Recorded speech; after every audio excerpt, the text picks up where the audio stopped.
But we also, to your point, have to design housing for people that will have mental health needs or other kinds of needs that need to be addressed from a medical perspective. And that's housing. That'll, in my opinion, require services within the housing too. So that's a whole more robust type of housing. Yes. Yeah. And we need both. I mean, I think we have seen the problems on our streets, even if you're not unhoused, if you're just struggling to afford to live in Los Angeles, the affordability crisis is directly attributable to the availability of housing. If we don't have enough housing, that housing availability becomes more and more expensive. So we have to create more housing solutions for people.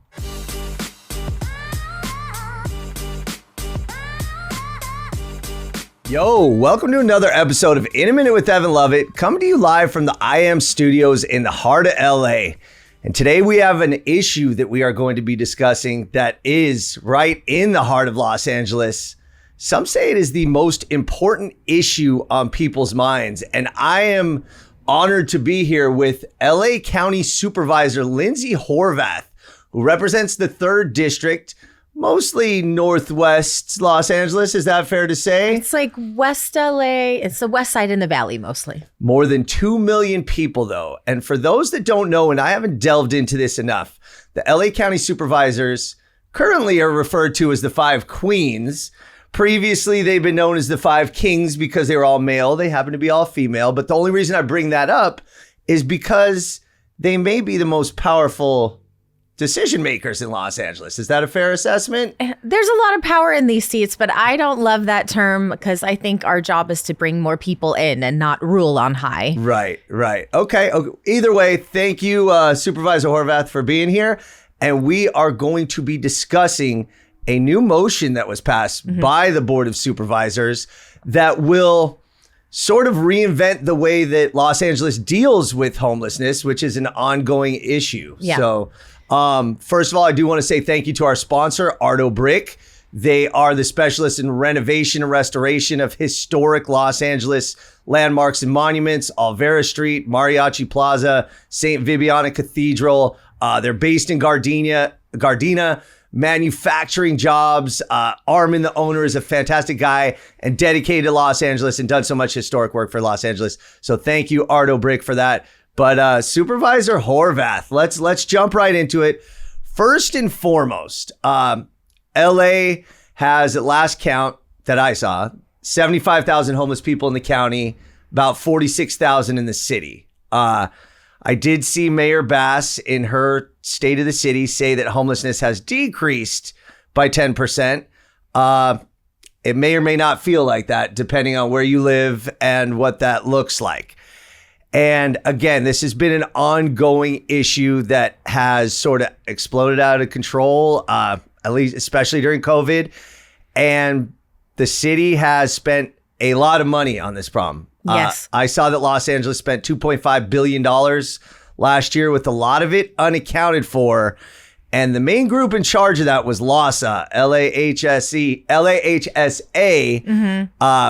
And a lot of that money was unaccounted for, and a lot of people think that there weren't necessarily great results for those expenditures. And that is why Supervisor Horvath, along with Supervisor Catherine Barger, spearheaded this motion. Tell us about the new motion and what that means and what that's going to do for Los Angeles. So I want to start where you started, which is the frustration that people feel. Yeah. I feel like that was the reason I wanted to run for supervisor, a primary reason anyway. Yeah. I came from a city that had a very difficult relationship with the county, and we just didn't see the kinds of services and support that we needed. And that was West Hollywood, is that correct? Yes. Okay. Resident of West Hollywood currently? Yes, okay, I am. Right. And so it's an issue that even before I was a supervisor, I was very clued into. We actually had a study session with the county when I was on the council, and we heard from the county representatives who were there that they needed to be they said, oh, you guys are doing a great job. We should be doing what you're doing. And that's nice to hear, nice to have a pat on the back, but like, why aren't you doing what we're doing if you see us doing it? So, so I think that's really at the heart of why we did this motion, because there's been a lot of frustration, a lot of investment, significant investment in this issue, and it doesn't feel like much progress. Last year, the official count showed, a step in the right direction, which was finally a turnaround. Right. And so we are moving in a better direction. The preliminary numbers that were released that haven't gone through the full process say about 10% this year. We'll see if that's what the numbers actually turn out to be. Right. But still, for the amount that we're investing, the amount that we're focusing on it, the amount that it's become the top issue for local elected officials to not only talk about, but to do something about, we're just not seeing the results on the streets that people want to see. And I think you're right. LAHSA has been a big reason why that change hasn't happened. Right. Now, I want to be very clear.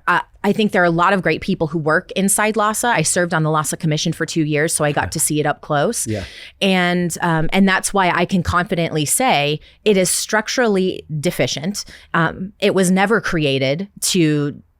designed to do the work that it's being asked to do now. And so it's like asking somebody who was never trained, to build a house, to build your house. It's like, okay, well, they might do it because they're being asked to do it, but they don't know how. And we just did an audit last year that the county led, which showed the same results of an audit that the county did years before. And there's been a subsequent audit as well, all showing that they don't have the structural I guess they haven't set it up in a way that makes transparent how the dollars are being spent, to what outcome. And so our measurement of success has been based on how much money we're spending instead of what the results are. And that's absolutely unacceptable. So now this motion will do two things. It consolidates the work of the county that is currently happening across 14 different departments. It's absolutely absurd. Including LAHSA or within LAHSA? No. Outside. So in the county alone, 14 different departments touch homelessness. Okay. So we got to clean up our own backyard in the county and do a better job. So this motion, that's the bureaucracy. Yeah, and that's unacceptable too. Yeah. I wouldn't say that the county is blameless. Right. So we have to fix our side of the street. So what we're doing is consolidating the work of 14 different departments into one. Right. So we can track better how we're spending the money, to what outcome, in which areas, who's being served, what services are being provided, and making sure that throughput is happening. And then the second piece is taking the ballot measure money that Angelinos have entrusted to us. And that's measure A and measure H, right? It was measure H. It's now measure A. Okay. And so that was just passed in November. Right. And I think it was passed because people really want accountability on these dollars. Right. And so we're taking that direction to heart and saying, instead of continuing to give that money to LAHSA, which has been a problem, we're going to keep that money at the county. We're still going to spend it throughout the region. It's still going to the city of Los Angeles and 87 other cities and the unincorporated areas. Right. We're just not doing the bureaucratic thing that we have continued to do, which is funnel money to another agency and hoping for the best. We're not going to do that anymore. Okay. Where is that accountability going to come from? So those dollars will stay with the county in this new department. And why that will work better is for two reasons. First, from the outset, we're taking the outcomes from the county's auditor controller audit that they just did and looking at the deficiencies. So we're learning from the past so we don't make those mistakes, and building from the ground up a department that has those accountability mechanisms in place. And the second thing is we are using as a cornerstone of that department the Housing for Health program, which is a county program that has been in effect for more than 10 years. So it's tested, it's trusted. In fact, not only the people who provide services, the service providers say it's the gold standard program, but the people who receive services and who have been housed say it's the gold standard program. And one of the things that they do is all of the administration inside the department. So instead of asking all of these nonprofit service providers to stand up their own admin in each of their respective agencies, we do that. We just let service providers do what they know how to do, make sure they're doing what they're doing and measuring those outcomes. And then the money side stays on the county so we can track those dollars. Some of those dollars are Medi-Cal reimbursable. Like we've seen the city of Los Angeles, some city council members have been using their discretionary funds instead of using Medi-Cal dollars because they can't reimburse on the city side, but the county can. So just using our dollars better, and that's the way it should be working. But how do we ensure that that's not just a empty promise? Because campaigns historically have been filled with those kind of promises, right? Where we're going to do it better and there's going to be transparency. Like what are the mechanics actually going to be that'll make sure this can happen in a relatively short period of time? Because I saw it's a 16-month timeline, if I'm not mistaken. The department starts July 1st. Okay. And then over a 12 July 1st month of this year. 2025. Yes. Okay. And then over that 12-month period, the work of consolidating the 14 departments and scaling back LAHSA will take place. And so that's the timeline we've put ourselves on because, and quite frankly, I think it's a little bit long, but my colleagues, both on the county and city side, have said, government doesn't work that fast. We have to be thoughtful, and I agree. We do have to be thoughtful, but we also can't wait. I think the idea that like we have to follow the pace of government is the exact wrong way to go. And I think I think to your point, there have been a lot of promises made about how we're going to do things differently.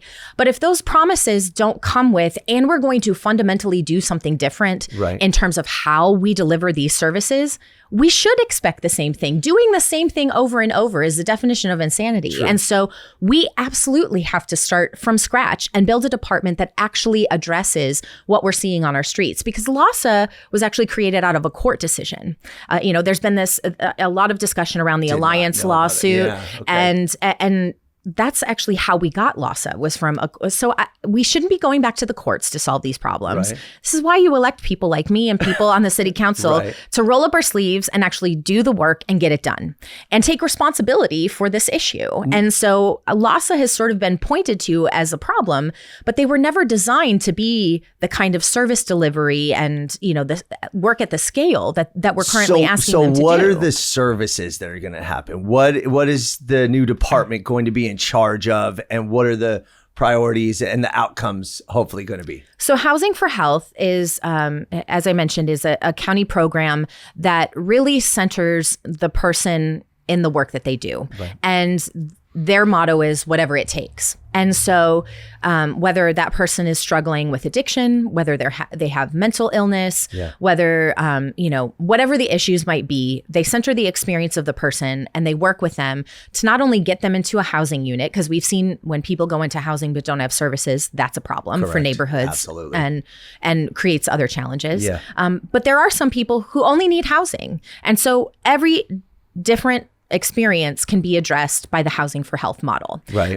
What also currently isn't available that will become part of our system, and something that's frustrated me for the years that I've been serving now, is there is no portal. If you suddenly become unhoused, like if you're the owner of your building sells a building, you get Ellis'd out and you don't have a place to stay. Right.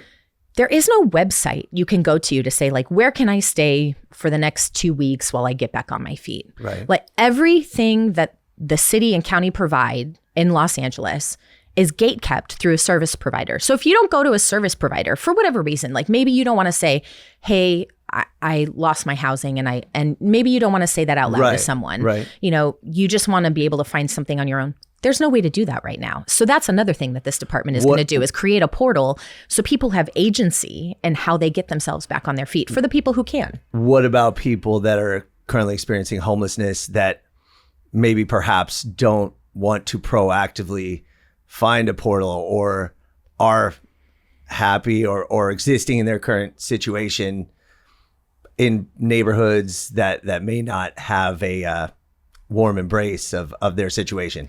So I think we've definitely heard stories of people who have rejected services, but I think that's because of mistrust that has come before. I don't think on the first try, if somebody is offered, hey, we have a place for you to come sleep, on the first try, if that were a successful experience, I don't think we would have the kind of reticence we see on the streets now. Right. And so we have to overcome what past experience people have had. Yeah. I think most people want to be in housing. I don't know a lot of people who don't. And there are some people who struggle with a variety of issues, mental illness, addiction, as we've touched on, that don't allow them to be aware of what they're actually experiencing. Okay. And so I think in those cases, we have to help take care of them. We see people struggling on the streets. I knew a woman in West Hollywood who, we all knew her in the community. She would like go through trash and, pick things out to eat.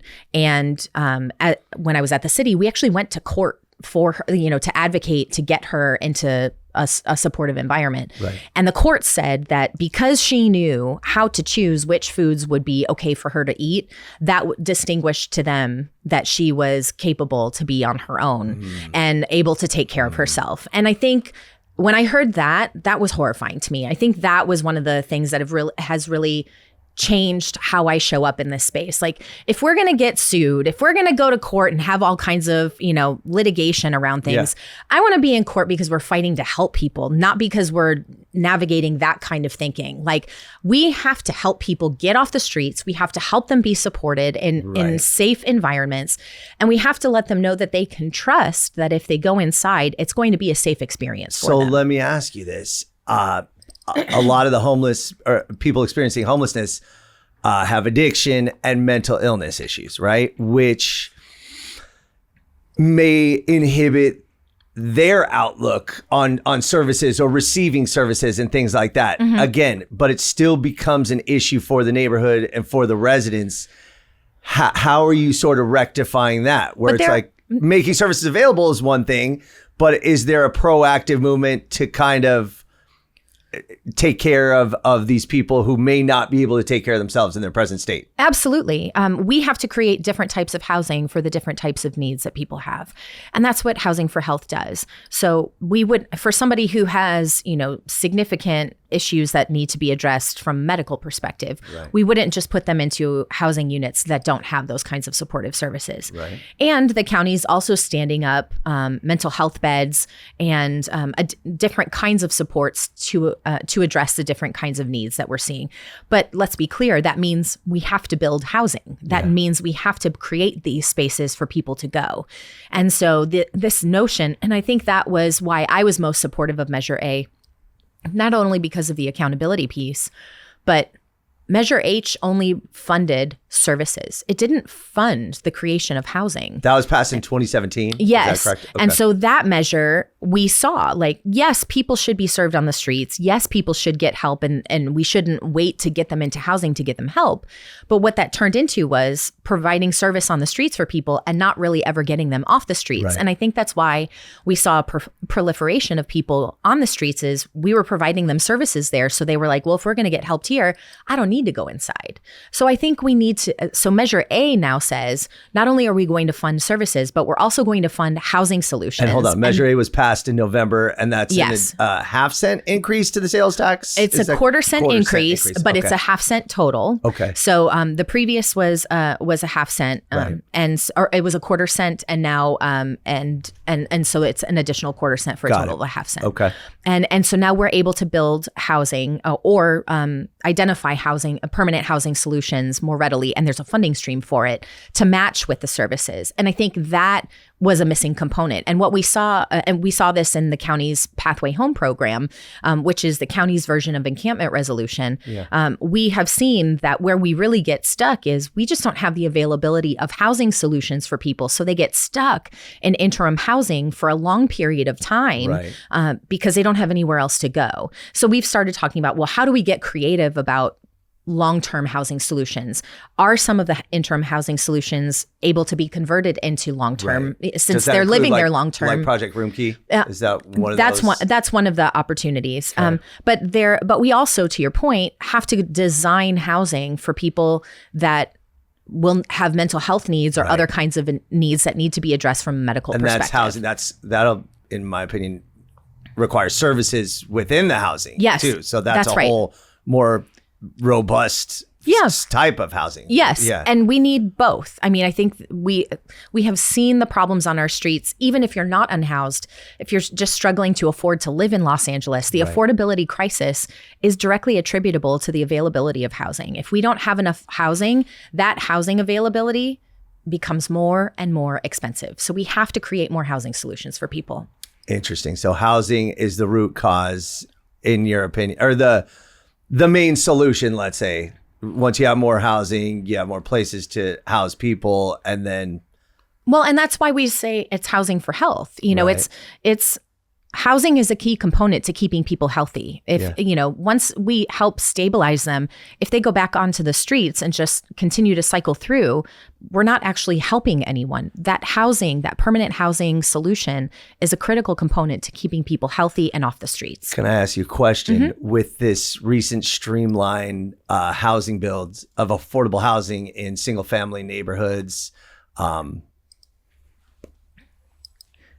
how is that frankly fair to the current homeowners in those neighborhoods, that you're changing the character of these neighborhoods that have, evolved to become something that homeowners are really proud of and homeowners love and enjoy, and now it sort of changes that character within those neighborhoods? I know you need additional housing, but we do. There can be a sensible way where there's like a happy medium for I agree with you. That. I agree with you. I've spoken out about one size fits all solutions. And I think that then creates unnecessary tension in our communities. Yes, I think sometimes there are solutions that need to be addressed. And I am a big advocate of housing density along transit lines. I think that's, along our main commercial corridors. Right. I think mixed use and increased housing in some areas where, they may have been focused on commercial. Right. We can increase housing density there, build it along transit lines, connect people throughout the community, make it easier for them to go to their work, their medical appointments, whatever, what have you. Right. But not every neighborhood needs to see that kind of increased density. But I think we've just seen with the fires that there are some neighborhoods as well that are in high fire severity zones. And we've seen the new maps that have come from the state. If we continue to build in areas that are at risk of danger of, some of these natural disasters, then that's also not smart planning either. So we have to plan accordingly. We have to think about where housing density ought to go and make sure that it's connected to transportation to make our communities move smoother. And I think that's where we need to be focusing. And instead of saying like, this one size fits all solution, I'm going to shove it down your throat. Right. It's like, instead, like, let's work with communities to say, we know we need housing. Right. We know this is an area that's ripe for housing. So where can it go? And let's decide together where it will go. And there's going to be NIMBYs in every neighborhood that are fighting the tension, as you said. Right? Yeah, I mean, I get it. Like, I lived next door to, when I was in my previous apartment, there was a single family home that got sold and turned into multifamily housing. Yeah. And I was sort of in one of those neighborhoods that had a mix of that. And so I lived next door to the construction. Super not fun. I get that. Right. But I also understand that now there are many more people who get to live in that housing, and it's a neighborhood that had multifamily, multi-story units as well, buildings as well. So, you have to think about, like, if we're trying to accommodate more housing, where can it go? Where does it go responsibly? It has to be done responsibly. Yeah. And we, I get that construction is never fun to live next to. So let's help through our city and land use processes. Let's help it move faster instead of taking years for us to build. That's also the nightmare. People feel like they're going to live next door to a construction zone for years and years. Yeah. We should move faster. I think it's not even necessarily the construction per se, but the outcome that people are afraid of with the neighborhood, whether it's parking concerns or, again, just changing the character of certain neighborhoods. But it also adds a good element to, you get more people, you get more retail, you get more food. So it adds a certain thing to it. And everybody's a little bit reluctant to change in certain, but I stray a little bit. Let's go back on LAHSA. It was created via court decision. Yeah. How did it end up being this unwieldy organization that just had so much control over the homelessness issue?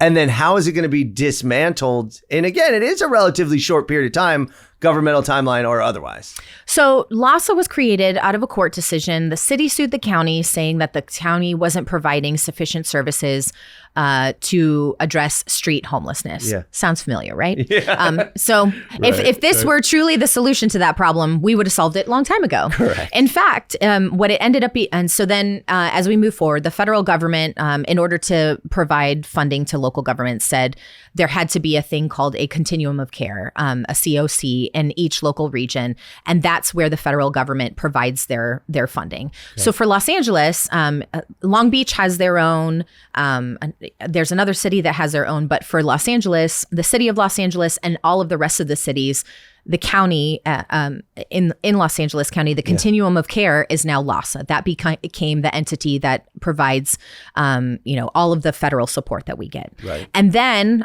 when Measure H was passed, this was additional funding that was done by ballot measure, and that measure was done by the County Board of Supervisors.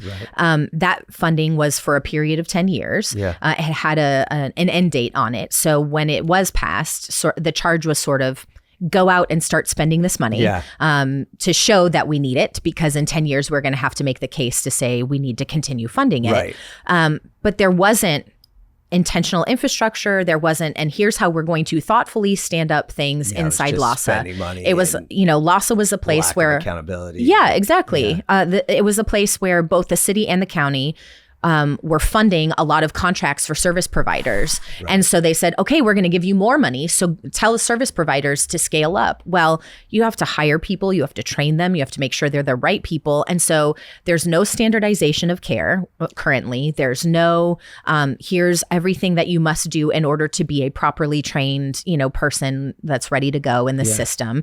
And the system itself has underfunded the people who are doing the work. So there are people who are working for some of these service providers who themselves are at risk of homelessness. So it's a total mess. Okay, so how is it going to be different with this new motion? Where will the accountability, where will the transparency come from?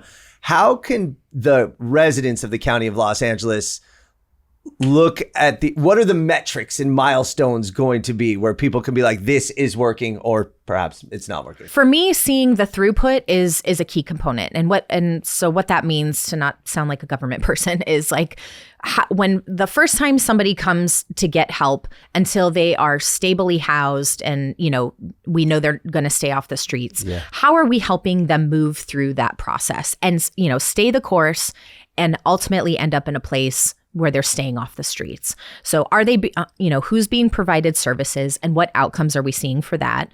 And how are we making sure that people actually get to a stable housing solution? So yes, we want to see a reduction in homelessness in our neighborhoods. That's the thing that everybody wants to see. I think that's the ultimate goal / milestone, right? When they do those counts, the number continues to go down year after year, right? Absolutely. And I think that's one way to measure it. But we also know that there are a lot of people who come into our homelessness system who don't get counted for in terms of a homeless count, because they actually get housed or they're provided services throughout sort of that period of time. Yeah. So we're actually housing people constantly. The problem is that we continue to see people falling into homelessness. Right. So how we measure success is how do we actually see people go through that system more quickly, not sort of sitting in interim housing waiting for that housing solution, or how do we help them, get back on their feet, whether that's getting back connected to a work, a place of employment, whether they're connected to mental health supports. We've heard testimony from people who have gone through the Housing for Health program, who have said, like, now I'm able to do all of these things, and now they're working themselves to help support others who are going through this system.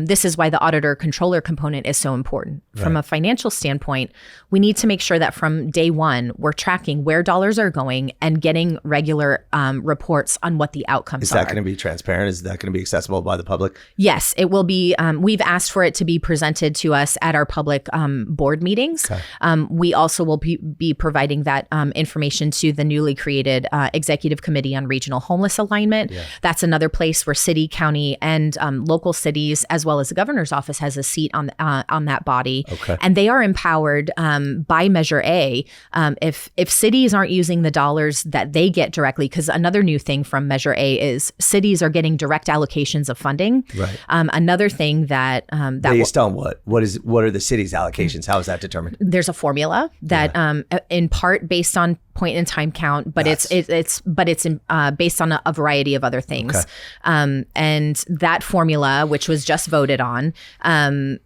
will determine how much money each city gets directly. Now, if cities aren't spending their money, or if they're spending it inefficiently, then the then that body, the executive committee that I just mentioned, Right. they have the authority to take money away and reallocate it to places where more money is needed. And so the city of Los Angeles is one of those places, right? Because that's where the largest portion of homelessness is happening in Los Angeles County. Right. Okay. Now, speaking of the city of Los Angeles, Mayor Bass was not too happy about the motion. Yeah. The recent quote was, "Creating new bureaucracy is not in and of itself transformational."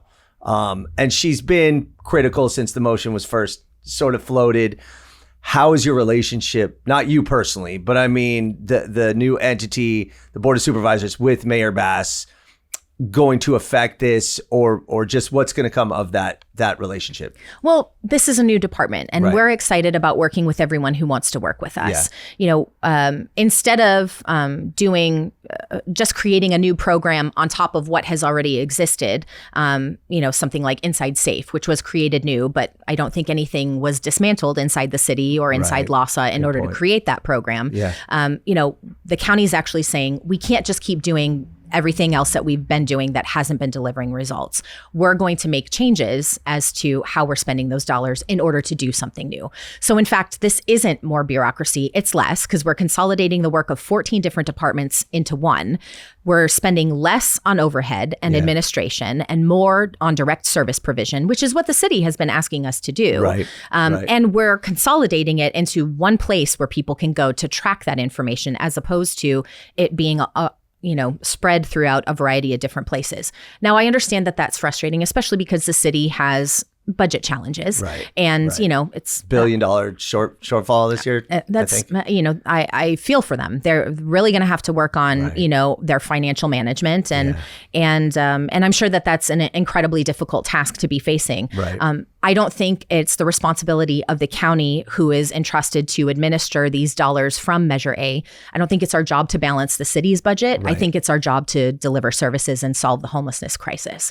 And so, I think it would be, I think it would be disingenuous to say that there will be no homelessness after this department is created. That to me is not a reasonable goal. Realistic. I mean, look at any major city. There is some degree of homelessness. Correct. What we can do is get this crisis under control. And with the amount of money that is in this system already, we can do better. And that is the charge that we are giving this department by making sure that we're tracking it, and we're also seeing how we are looking at outcomes instead of just how did we spend money. Okay, so what is your goal? What is the vision, I should say, 5 years, 10 years, a generation down the line?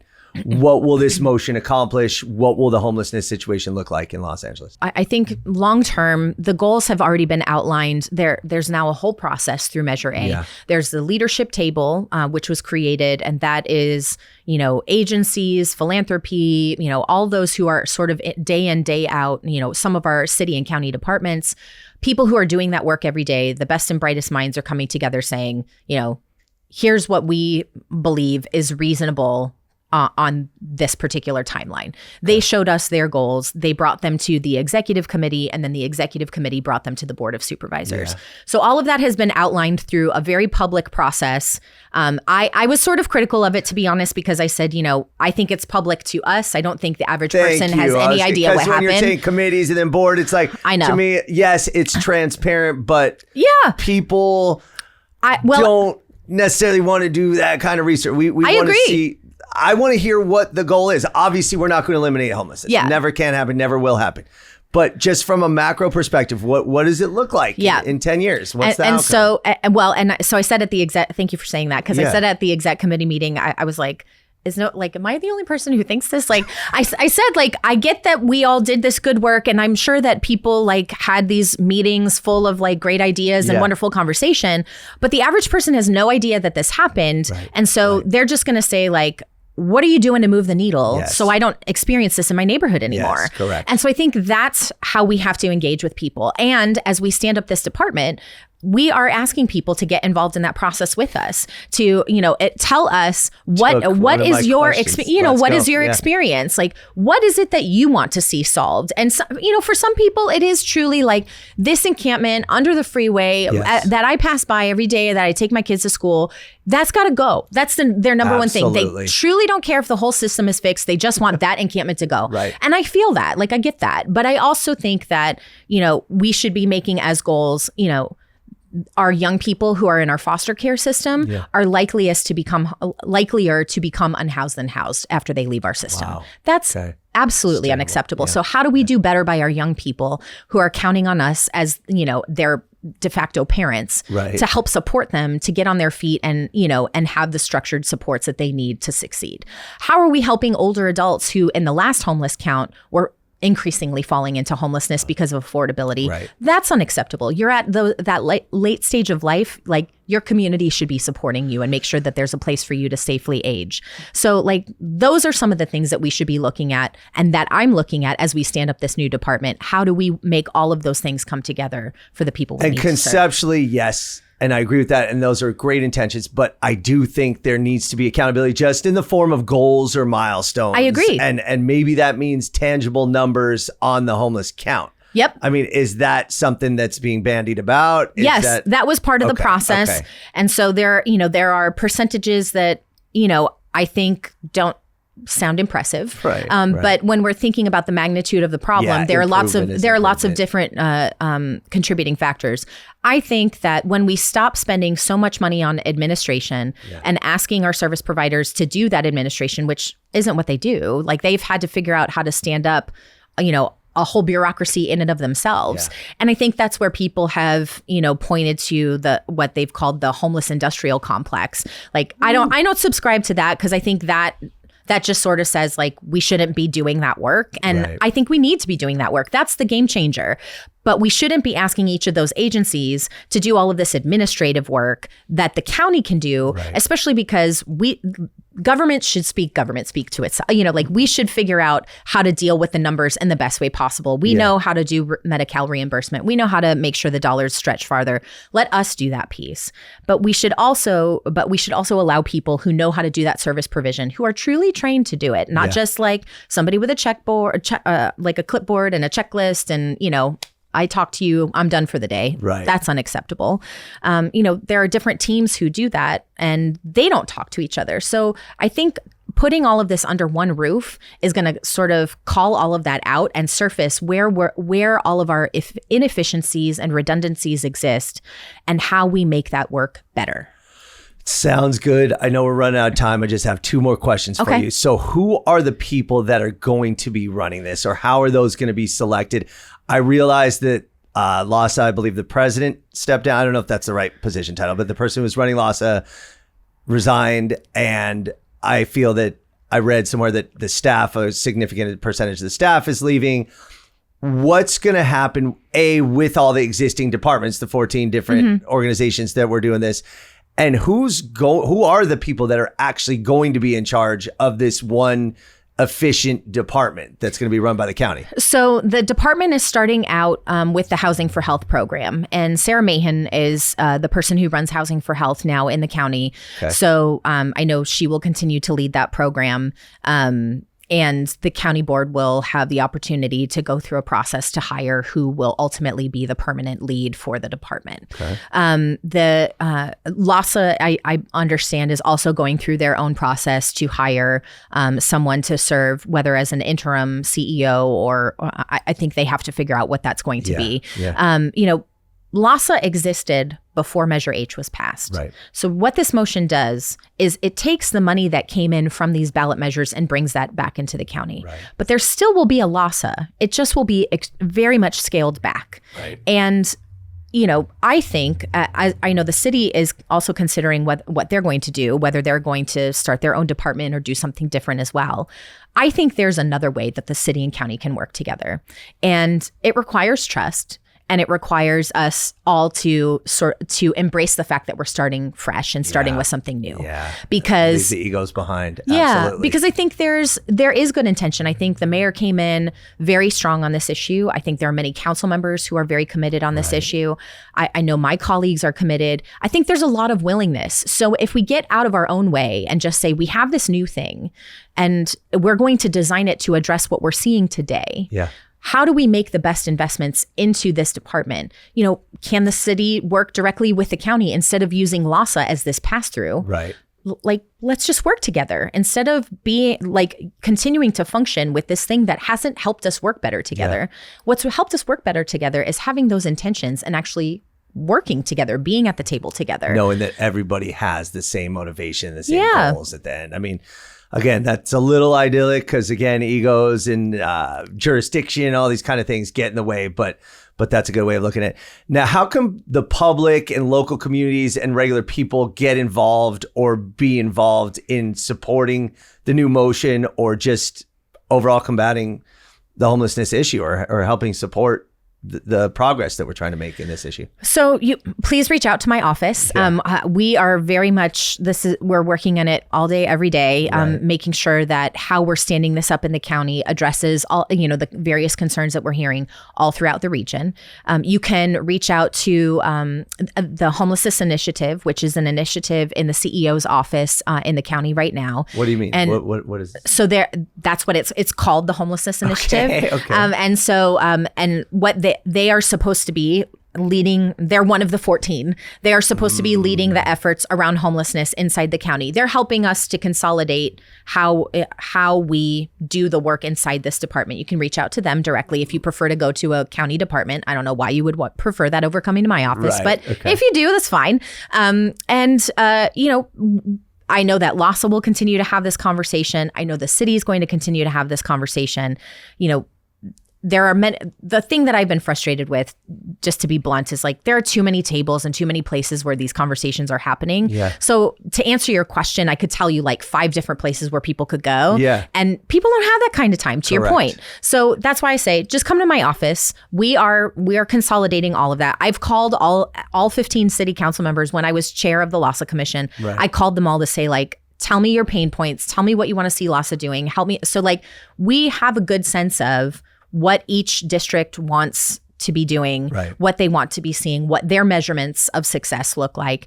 And we're going to work with everybody. We want to fix this problem. It's been, the albatross around our necks for far too long. Yeah. And I think people have showed that they have endless compassion, but we don't have limitless dollars. And so we need to do better. And I'm really committed to making this work. Well, there needs to be a solution. There needs to be tangible improvement. Yes. And perhaps this motion is a great step in making that happen. Thank you, Supervisor Horvath, for coming in and shining a light on what is a significant change, what hopefully is a positive change for the city of Los Angeles and for everybody experiencing homelessness, consolidation and a better focus and better allocation of resources really does sound like progress. So hopefully that is the case. And thank you for pushing this through and spearheading this along with Supervisor Barger. And I hope that, this really does promote positive change here in Los Angeles. Absolutely. So I appreciate anything else that you want to leave us with that was perhaps omitted in the conversation? No, I just thank you for, helping to have this conversation with people. And I think that there are a lot of, this is a top of mind issue more for our community, more so than many other throughout the country. Yeah. And I don't know about you, but I'm tired of the first thing that people think about when they think of Los Angeles as homelessness. Like I want people to talk about creativity and innovation, the entertainment industry, the beauty of our natural landscape, like so many other wonderful things about LA. Like you do such a great job telling our history. Like those are the things I want people to be talking about in Los Angeles, not this issue. We got to fix it. Well, there you go. Well, thank you very, very much. Thanks. Supervisor Horvath, appreciate you. And contact the supervisor's office if you have any issues or concerns. July 1st, we're going to start seeing the new department and hopefully we see some positive changes. Yep. So, all right, LA, it's been a minute.